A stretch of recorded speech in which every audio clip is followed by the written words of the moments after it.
A crowded courtroom, a man's future on a knife's edge. Everyone thought he was guilty, until his most faithful partner entered the room. When the K9 German Shepherd spotted his police handler again, no one could hold back their emotions. What followed was something no one could have predicted. Before we unravel this powerful story, don't forget to subscribe to the channel, click the like button, and turn on your notifications. Your support helps us continue sharing touching stories like this one. Now, get ready for a reunion that will stir your soul like never before. Detective James Carter sat quietly at the defendant's table, hands tightly clenched as though holding himself together. The pressure of the moment bore down on him like steel bars. He had given 15 years to the city, taking down criminals and putting his life at risk. But today, he wasn't the hero. Today, he stood accused. The courtroom was filled to the brim. Reporters took notes quickly, and prosecution witnesses had portrayed him as a fallen officer, someone who had misused authority during a major drug raid. The media grabbed hold of the narrative, labeling him a dirty cop overnight. James's lawyer, Mark Reynolds, leaned in and whispered, "Just stay calm. This is our last chance." James exhaled slowly. He understood what Reynolds meant, the only other one who'd been there that night. Reynolds rose and addressed the judge. "Your Honor, the defense would like to call Officer Max to the stand." A wave of murmurs passed through the courtroom. The judge, a stern man with silver hair, raised an eyebrow. "You're calling a dog?" The prosecutor, Eric Sullivan, smirked. "A K9? Are we really going there?" Reynolds remained steady. "Max isn't just a dog. He's a certified police officer, a K9 who was on duty that night. If we're here for truth, then we need to hear from the only other officer present." The judge took a long breath. "Very well. Bring in the K9. Moments later, the courtroom doors opened at the rear. A K9 handler guided Max, a strong German Shepherd, inside. His sleek black and tan coat shimmered under the lights, ears alert, eyes sharp. Max scanned the room until his gaze locked onto James. Silence overtook the courtroom. Max froze, fixated on his old handler. For a heartbeat, the trained K9 stood still, and then, breaking every rule, he bolted. Caught off guard, the handler lost grip of the leash. Max darted down the aisle, the sound of his paws echoing across the floor. James barely had time to react before Max reached him, jumping up, paws on his chest. A soft whine escaped the dog, a noise no one had ever heard from the courageous K9. His tail wagged wildly as he nestled into James's shoulder. Gasps rippled through the crowd. Jurors looked at one another, some fighting back tears. Even the stern judge removed his glasses, clearing his throat. James let out a shaky breath and ran a hand through Max's fur. "I missed you too, buddy." For the first time since this ordeal started, he felt hope that justice might finally prevail. But no one in the room expected what would come next. Because Max hadn't returned only for a reunion, he had come to uncover the truth. The courtroom was still. No one moved. No one even breathed. Detective James Carter had spent his life dealing with danger, criminals, and tough decisions. But this moment, with Max wrapped around him in the middle of court, was something he could never have imagined. Max wouldn't budge, his paws planted firmly on James's chest, tail still wagging, ears forward like he was waiting for a command. His eyes, sharp and intelligent, never left James's face, burning with loyalty. The judge cleared his throat, shattering the silence. "Control your dog, officer." But before the handler could react, Max did something that sent a chill through the room. He turned and locked eyes with prosecutor Eric Sullivan, then growled, low and deep. The atmosphere shifted at once. Jurors looked around nervously. This time, the whispers weren't about James. They were about something else entirely. Mark Reynolds acted swiftly. "Your Honor, I believe Max is trying to speak." Sullivan scoffed, rolling his eye. "Just a dog?" This dog has spent years protecting lives, sensing threats, and understanding people better than any of us. And right now, he pointed at Max, still staring down Sullivan, his lip raised slightly. He's telling us something's off.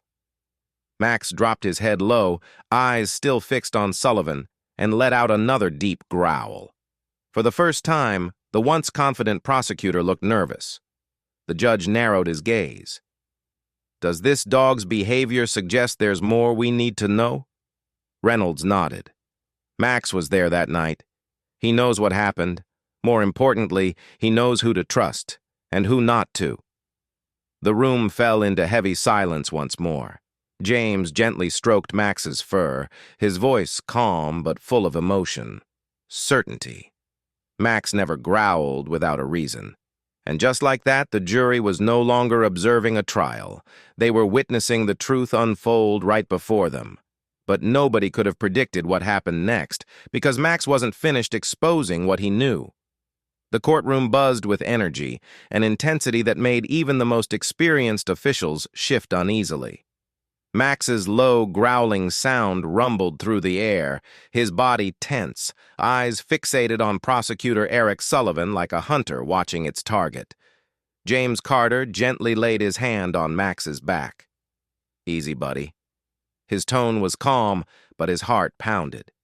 He had trained Max for years, and if there was one thing he understood, Max never acted this way unless something was very wrong. Sullivan gave a forced laugh, though some confidence had left his expression. Are you seriously trying to suggest that this animal, this dog, is submitting evidence? What's next, Your Honor? Will he take the stand and testify? But nobody laughed. James's attorney, Reynolds, turned to the judge. Your Honor, I request a demonstration. Max was there that night. His reaction isn't random. It's the product of precise police training. He responds to guilt, to lies, and right now, he's reacting to Mr. Sullivan. The judge paused, eyes flicking between Max and Sullivan. The German shepherd still stood with ears pinned forward, tail stiff as a board. The room seemed to hold its breath. At last, the judge gave a nod. Proceed. Reynolds motioned toward the bailiff. Unclip Max's leash. Gasps rippled through the room. Even James looked surprised. Are you sure? He asked. Reynolds nodded with confidence. Max knows the truth. Let's see where he goes. The bailiff hesitated, then unclipped the leash. Max stood motionless, nose twitching, reading the room. Then, with deliberate care, he moved toward the prosecution's table. The room remained silent. Max's stance never wavered. Chest forward, head high. His focus locked squarely on Sullivan, who now gripped the table's edge. This is enough, Sullivan barked, voice rising. This is a farce, a desperate distraction from the evidence. But Max barked, loud, sharp, firm. It echoed like a warning. Sullivan flinched.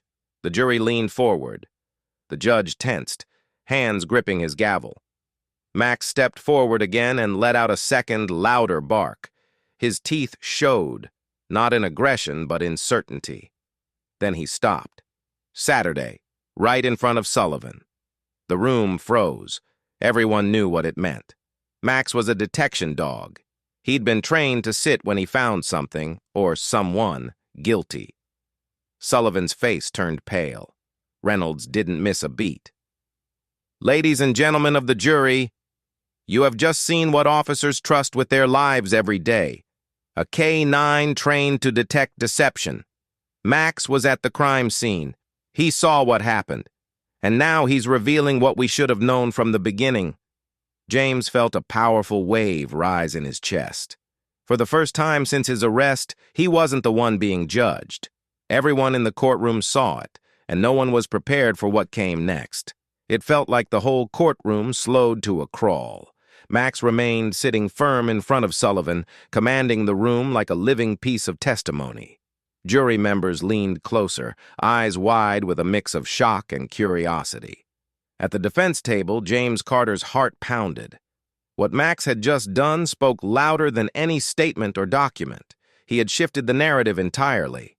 The judge adjusted his glasses, his face unreadable. "Mr. Sullivan, do you have anything to say?" Sullivan offered a strained smile, though his fingers trembled slightly as he reached for a glass of water. "Your Honor, this is absurd. We are allowing a dog, a literal animal, to steer a courtroom trial. It's theatrical, not legal procedure." Reynolds stepped up, not breaking eye contact with the prosecutor. "You seem tense, Mr. Sullivan." "I'm not tense," he snapped. "I'm annoyed that we're wasting this court's time." James observed closely. He recognized that tone, that twitch, not from suspects he'd arrested, but from witnesses who were hiding something. The jury wasn't watching James anymore. Their attention had turned, and then Max acted again. He lifted his paw and placed it directly on Sullivan's foot. One simple movement, but everyone knew what it meant. It was the signal. Max had been trained to do that when he detected drugs, explosives, or deception. The courtroom broke into stunned reactions. One juror gasped quietly. Someone whispered from the gallery, "Did you see that?" The judge leaned forward, clearly intrigued. "Officer Reynolds, would you like to explain?" Reynolds's voice was even, measured. "Max is a certified detection K9. When he sits and touches someone, it means only one thing. He's located what he was trained to find." His words lingered in the air. Sullivan's face flushed red, fingers tightening on the desk's edge. "This is outrageous," Sullivan snapped. "I will not." Bam! The judge's gavel slammed down, echoing like thunder through the courtroom. "That's enough," the judge said firmly. "Mr. Sullivan, approach the bench." Around the room, whispers broke out like wildfire. As silence blanketed the courtroom, James felt his breath catch in his throat. This wasn't just about proving his innocence anymore. Something far bigger was unfolding. Max hadn't just reunited with him, he had uncovered a secret no one expected. What happened next would turn the entire trial upside down. The judge's firm voice sliced through the tense stillness. "Mr. Sullivan, approach the bench. Now." Eric Sullivan looked pale, his color drained completely. He hesitated, gripping the edge of the table until his knuckles went white. The cocky, self-assured prosecutor from before had vanished.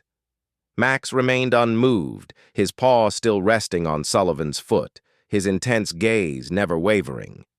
James Carter observed with a racing heart. Years of reading criminals told him what he saw. Sullivan was hiding something. The prosecutor slowly made his way to the bench. His steps were unsure, reluctant, like a man walking toward judgment. The judge clasped his hands together. "Mr. Sullivan, considering these circumstances, I believe a short recess is warranted. However, before we proceed, I must ask, do you have anything to share?" The room was silent enough to hear a pin drop. Sullivan exhaled slowly, rubbing at his brow. "Your Honor, I—" But before he could continue, Max barked, a sharp, commanding sound that cut through the room. Everyone jumped. The judge narrowed his eyes. "Mr. Sullivan, is there something you wish to confess?" Sweat began to form across Sullivan's forehead. He reached for his water glass, but his hand trembled too much to hold it. Then, the courtroom doors slammed open. A uniformed officer hurried down the aisle, approaching the judge with urgency. He leaned in and whispered something quietly. The judge's face darkened. "Ladies and gentlemen, this court is now in recess. We will reconvene in 20 minutes. James felt a knot tighten in his stomach. Something big was happening. Max still didn't move, his unwavering stare fixed on Sullivan. James leaned toward Reynolds. "What the hell is going on?" Reynolds kept his eyes on Sullivan, the faintest smirk forming. "I think we hit a nerve." The atmosphere was thick with tension as the judge stood. "Bailiff, escort Mr. Sullivan to my chambers." Sullivan's breathing grew rapid. He turned as if to comply, but then bolted. Shocked gasps erupted through the courtroom as Sullivan made a run for the door. He didn't make it far. Max was faster. With a blur of motion, the German shepherd lunged and slammed into Sullivan's legs, knocking him down hard. A scream rang out as Sullivan hit the floor, his limbs pinned beneath him, completely still under Max's control. Chaos exploded around them. Officers poured in, quickly placing Sullivan in cuffs as the judge banged his gavel again and again. "Order! I will have order in this courtroom!" the judge roared. James sat frozen, stunned by what he had witnessed. Max had just taken down the man who tried to ruin his life. The trial may have still been ongoing, but everyone knew the real verdict now. What had Sullivan been hiding? The courtroom buzzed with frantic voices. Max remained locked in place, his intense eyes never leaving Eric Sullivan. Beneath the dog's grip, the prosecutor's body trembled, his breath shallow, the confidence gone from his face. James Carter sat, unmoving, his mind racing to absorb what he had just seen. Sullivan had fled. Not something a man chasing justice would do. That was something a man with a secret would do. Max hadn't just taken him down. He had unveiled the truth in front of everyone, jurors, reporters, and court staff. Two officers quickly flanked Sullivan, pulling him to his feet. The judge, red-faced and fuming, pounded his gavel. "Order! I demand order in this court!" But no one quieted. Sullivan thrashed slightly against the officers. His suit was wrinkled and stained, his tie hanging loose around his neck. "Get this dog off me!" he snapped, voice shaking. Max gave one last growl before retreating to James's side, tail raised high in victory. The judge exhaled deeply, pressing his fingers to his temples. "Mr. Sullivan," he said slowly, "you just attempted to flee a courtroom during active proceedings. You better have an excellent explanation." Sullivan said nothing. His lips were pressed tightly together. Reynolds stepped forward, calm and precise. "Your Honor, I think we all understand what just happened. Mr. Sullivan doesn't care about justice. He's been hiding the truth from day one." Jurors exchanged whispers, some nodding in agreement. The judge released a long breath, visibly irritated. "Mr. Sullivan, this is your last chance. Either speak, or I will hold you in contempt." Sullivan's throat bobbed as he swallowed hard. His eyes darted around like a trapped animal. He licked his dry lips and finally mumbled, I didn't mean for it to happen." The air in the room went ice cold. James's breath hitched. Didn't mean for what? Sullivan looked defeated, his whole body slumping inward. Sullivan stood defeated, his voice so faint it was nearly lost in the silence. "The night of the raid. I was there," he confessed, barely above a whisper. Gasps surged through the courtroom like a shockwave. Whispers spread. Reporters leaned forward, pens frozen in midair. The judge slammed his gavel repeatedly, trying to regain order. James felt his heart skip a beat. He turned to Reynolds, whose stunned expression mirrored his own. Eric Sullivan, the man who had torn his name through the mud, who had shaped the narrative of him being a disgraced and dangerous cop, was now admitting to being present at the scene. "Silence!" the judge ordered, his gaze drilling into Sullivan. "Start explaining, now!" Sullivan licked his dry lips, clearly unraveling, no longer the smug official he had been at the trial's start. "I wasn't assigned to be there," he said slowly. "But I showed up anyway. I was involved with someone." The room murmured louder. James's jaw clenched. "Involved with who?" he asked, his tone razor-sharp. Sullivan closed his eyes, dread etched across his face. "The cartel," he admitted. The courtroom exploded. James stiffened as if struck. His pulse thundered in his ears. The very cartel he had fought to expose, the one that had nearly killed him and Max, had its hands inside the justice system, and their man was the prosecutor. The judge's face drained of color. "Mr. Sullivan," he said slowly, "are you aware of what you're admitting to right now?" "I am," Sullivan replied, his voice trembling. I was taking payments. I was tasked with making sure none of the cartel's cases made it past preliminary hearings. I controlled evidence. I manipulated statements.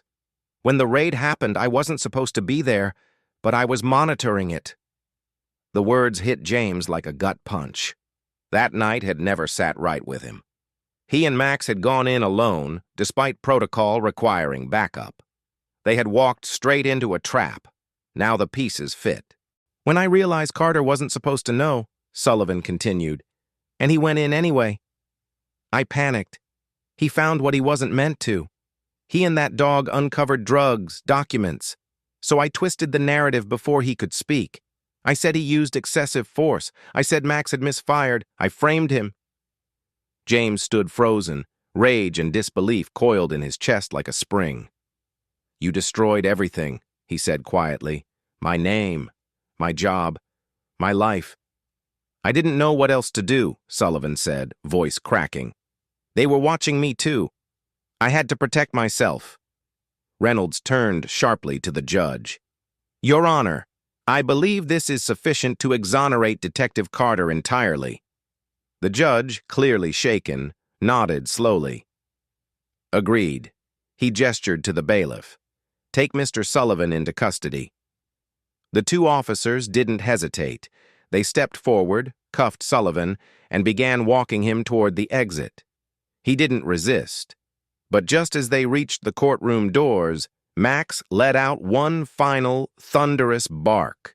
Sullivan jolted like he'd been hit. James didn't take his eyes off him. That bark had been his warning signal for years, for bombs, for danger, for betrayal. And now it had sounded again, not on the battlefield, but in the place where truth mattered most. Max had done what no cross-examination could. He had spoken in the only way he knew how, and it had worked. The officers led Sullivan out. James exhaled deeply, like years of weight had just slipped off his shoulders. Reynolds gave him a proud grin. Looks like Max just wrapped your case up. James chuckled, dropping a hand to Max's head. The dog wagged his tail, alert and triumphant. He always comes through. The judge cleared his throat, his voice solemn but lighter. Detective Carter, all charges against you have been dropped. You are free to go. The courtroom erupted in claps and relieved sighs. James blinked hard, emotion stinging at the corners of his eyes. He looked down at Max, who looked back at him with that same unwavering loyalty he had always known. Without thinking, James dropped to his knees and wrapped his arms around Max's sturdy neck. The dog let out a soft whine, pressing into him. They had made it. Through the betrayal, through the pain, through the isolation and fear. And they hadn't just survived. They had won, not with bullets, not with legal jargon, but with truth, with trust, with a loyalty that no one, not even a corrupt legal system, could break. The final bang of the gavel rang out like thunder. Months of darkness, of accusations and shame were now behind him. James Carter had been tried in court, but it wasn't just his name that had been on trial. It was integrity. It was justice itself. And with Max by his side, justice had finally roared loud enough to be heard. As the noise of the courtroom filled with reporters typing and jurors murmuring, officers now nodded at James with respect instead of suspicion. He took a long breath, letting it all settle in. He looked at Max, who was already watching him, tail swishing with pride. "Let's go, partner," James said, voice low, smile faint. Max huffed softly as if agreeing. But just as James turned toward the exit, he paused. The judge stood again, expression unreadable. "Detective Carter," he called. James turned, a frown pulling at his brow. "There is one final matter to address before you leave." James's shoulders tensed again. He had thought it was over. He was ready to walk out of the courtroom and never look back. But now, he paused. The judge leaned forward, folding his hands. "You lost your badge when these accusations came to light," he said, his tone measured but with a new edge. "But In light of today's events, I've spoken directly with the department. He let the silence stretch, letting the words hang between them. The chief wants to speak with you, right away. James's breath caught. All this time, months of humiliation, fear, being cast out from everything he had worked for. And now, a glimmer of something he hadn't let himself hope for. Redemption. He looked down at Max. The dog sat at his side, calm and alert, always there, always faithful. James had lost so much, but not Max, not ever. And now, maybe, just maybe, they could both return to the only life that ever made sense. An hour later, James stood in the lobby of the precinct he once called home. It was all so familiar. The buzzing phones, the clatter of boots on tile, the smell of burnt coffee. But it all felt distant, like he was seeing it from the outside, looking in, until he heard a voice. "Carter."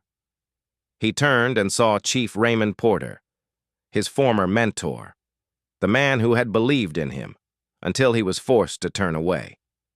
Porter approached slowly, eyes taking in James, then Max. The shepherd stood firm, chest out, head high, as if he knew this moment wasn't just for his handler, it was for him too. After a long pause, Porter extended a hand. James gripped it tight. "You proved us wrong," Porter said simply. No apology, no speeches, just the truth. "I never doubted myself," James replied. "And Max?" "He never doubted me either." The chief looked at the dog and smiled. "Yeah, I get the feeling he saw what the rest of us missed. That dog's got better instincts than half my department." James smiled faintly. He'd heard the jokes before, but this time, they meant more. Then Porter reached into his coat pocket and pulled something out. James's breath hitched.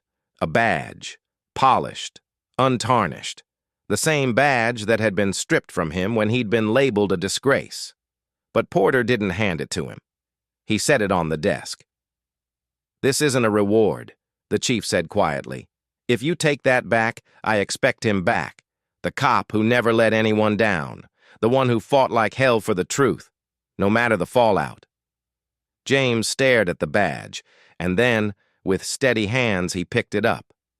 Max barked, sharp and strong, like he knew the weight of the moment. Porter nodded. "Looks like someone's ready to get back out there." James clipped the badge to his belt. It felt right. "We never stopped," he said. "We just weren't wearing the uniform." Next morning, James sat on his porch with a mug of black coffee in hand. Max lay at his feet, sun soaking into his fur, eyes half closed. The street was quiet. The air was clean. And for the first time in what felt like years, James felt peace. But he knew better than to get used to it. Peace never stayed long in his world. Right on cue, his phone rang. He didn't hesitate. "This is Carter." Porter's voice came through, low and clipped. "We've got a situation. I need you." James didn't miss a beat. "On my way." As he stood, Max's ears perked up, his body tense with anticipation. That tone, he knew it. It meant movement. It meant duty. James smirked and looked down. "You ready for another one, partner?" Max let out a bark and jumped to his feet. The badge was back on his belt. The past had been put to rest, and now, side by side, they were heading back into the only world they'd ever known. James grabbed his keys, checked his sidearm, and gave Max a quick pat on the shoulder. The dog wagged his tail once, strong, sharp, focused. They were back. If this story struck a chord with you, don't forget to like, subscribe, and share it with someone who believes in second chances and the unbreakable bond between a human and his K9 partner. Think Max and James should return for another mission? Drop your thoughts in the comments, because this might have been the end of one trial, but every ending is just the beginning of the next case.